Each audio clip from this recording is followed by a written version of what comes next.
Парите од ребалансот што ќе ги добијат општините нема да го решат проблемот со долговите, туку ќе се создаде комплетна блокада при носење на буџетите за следната година. Опозицијата жестоко реагираше на денешната комисија за финансирање и буџет, на која се расправаше за измените во Законот за финансиска поддршка и планирање на буџетите на општините, кои се носат по скратена постапка. Побараа 50 милиони евра од ребалансот да се поделат по фер критериуми, а не да се користат за покривање на кафански сметки на неспособните градоначалници.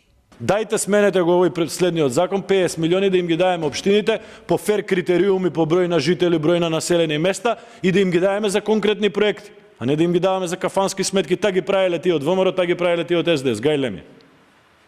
Сте се запнале, не знаете како да потрошите 50 милиони од капиталните инвестиции и сега ќе направите хаос заради тоа што сакате да се покриете. Не работат, ги зголемуваат долговите и на овој начин се врши само нивно верифицирање на неработење, на нетранспарентност и на незнаење менаџирање на општините. Според опозицијата, општините немаат капацитет да се прилагодат на законските измени, па или ќе се донесат буџети по стари правила, или ќе ја стопираат процедурата и ќе работат со времено финансирање.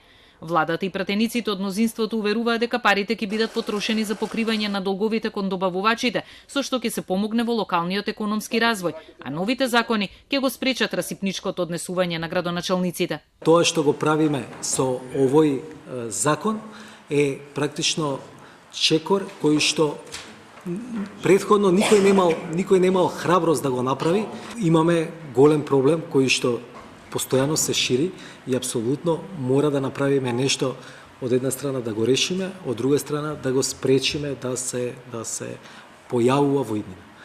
Се согласувам дека можеби првиот удар ќе биде првата година, но ова ќе направи Македонија да има многу почист систем на локално ниво. Ребалансот на буџетот се очекува да биде изгласан попладнево, откако 3 дена за него се расправа на пленарна седница во Собранието.